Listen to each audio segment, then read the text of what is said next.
কুসুমকে ভালোবাসার অপরাধে কঠিন মূল্য চুকাতে হচ্ছে এবার আয়ুষকে। হ্যাঁ বন্ধুরা, ভিডিওতে লাইক দিয়ে দেখতে থাকুন। যে মুহূর্তে কিনা হাজার চেষ্টা করা সত্ত্বেও কেউ যখন কিনা আয়ুষকে ভাড়া দিতে নারাজ এবং আয়ুষের হাতে এক ফুটি পরে থাকা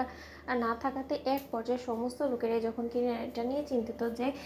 আয়ুষ্মান গাঙ্গুলি এখন আর গাঙ্গুলি গ্রুপ অফ কোম্পানিজের সিওনি, এবং এই ছেলের ধারা তো আর যাই হোক না কেন কোনো রকম কোনো ছোটো কাজ করাও সম্ভব হবে না, তাহলে এই ছেলে আমাদের বাড়ি ভাড়াই বা কী করে দেবে। ঠিক সেই সময় আয়ুষ যখন কিনা এক পর্যায়ে নিজে থেকে সিদ্ধান্ত নিয়ে বলতে থাকে যে কুসুম, আমি জানি যদিও তুমি এই জিনিসটা একদমই চাও না, কিন্তু তার শর্ত না চাইতেও আমাদেরকে এই কাজটা করতে হবে। আমার কেন জানি না মনে হচ্ছে যে আমাদের কর্তার বাড়িতে গিয়ে ওঠাটা মঙ্গলের, তার কারণ না কাল রাত আমরা গোটা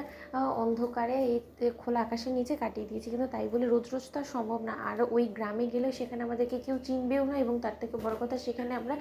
কোনো খেতে করেও খেতে পারবো, কিন্তু এখানে শহরের মধ্যে সমস্ত লোকের আমাকে চেনে জানে শুনে, তাই ওরা কোনোভাবেই আমাকে কোনোরকম কোনো চাকরি দেওয়া তো দূরে থাক, আমাকে কোনো একটা কাজেও রাখবে না, এবং তার জন্য আমার মনে হয় যে আমাদের কর্তার কাছে চলে যাওয়াটা বেটার। তার কারণ কর্তা তো আমাদেরকে কালকে বলেই গিয়েছে যে আমাদের জন্য কর্তার বাড়ির দরজা চিরকাল খোলা। ঠিক সেই সময় এই কথা বলা মাত্র কুসুম বলতে থাকে যে ছোটো সাহেব, আপনার হাত ধরে আপনি যদি আমাকে নরকেও নিয়ে যান তাহলে আমি সেখানেও আপনার হাত ধরে যেতে রাজি আছি, আর এখানে তো কর্তার বাড়িতে আপনি যদি এটাই আপনার মনে হয় যে ঠিক হবে তাহলে সেটাই হোক। ঠিক সেই সময় এই কথা বলা মাত্র হঠাৎ করে অনুশ্রীর বাবার কাছে গিয়ে যখন কিনা কুসুম আয়ুষ ওঠে, এবং সেখানে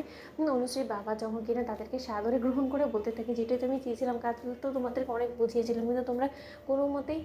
আমার কথা শুনতেই চাইলে না। অবশ্য তোমাদের এই অভিজ্ঞতাটার খুব বেশি প্রয়োজন ছিল। দেখো প্রথম একটু তোমাদের কষ্ট হবে, কিন্তু তোমাদেরকে আশ্রয় দেওয়ার নাম করে মনে করো না যে আমি তোমাদের উপরে দয়া করছি। আমি রীতিমতো তোমাদেরকে এতটুকু বলছি যে তোমরা এখানে থেকে নিজেদের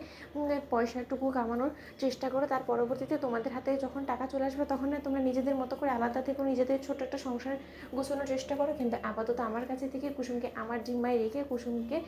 এখানে রেখে গেলে তুমি অন্তত আয়ুষ নিশ্চিন্তে কাজ করতে পারবে। ঠিক সেই সময় কথা বলা আমার আয়ুষ বলতে থাকে যে কর্তা, আজকে আপনি আমাদের মাথার উপরে রয়েছেন বিদায় হয়তো বা এই সমস্ত কিছু আমাদের দ্বারা সম্ভব হচ্ছে। ঠিক সেই সময় অনুশ্রী বাবা যখন বলতে থাকে যে জানো তো, কাল জেদ করে ঈশানও বাড়ি ছেড়ে বেরিয়ে যাচ্ছিল, কিন্তু শুধুমাত্র আমি ওদেরকে বোঝানোতে এক পর্যায়ে তারা ফোনে আমাকে আশ্বাস দেয় যে না ওরা ওখানেই থাকবে, তার কারণ ইন্দ্রাণীর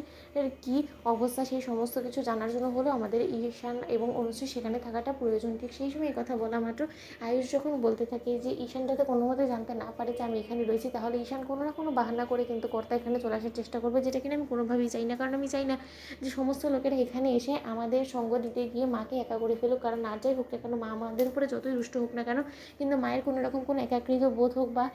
মায়ের কোনো রকম কোনো অপরাধ বোধ হোক, সেটা আমি কোনোভাবেই চাই না। ঠিক সেই সময় কথা বলা মাত্র এক পর্যায়ে আয়ুষ বলতে থাকে যে একদিন কুসুম আমি ঠিকই তোমাকে রাজরানী করে তুলবো, তুমি দেখো। তো বন্ধুরা লাইক কমেন্ট শেয়ার করে সাবস্ক্রাইব করতে ভুলো না।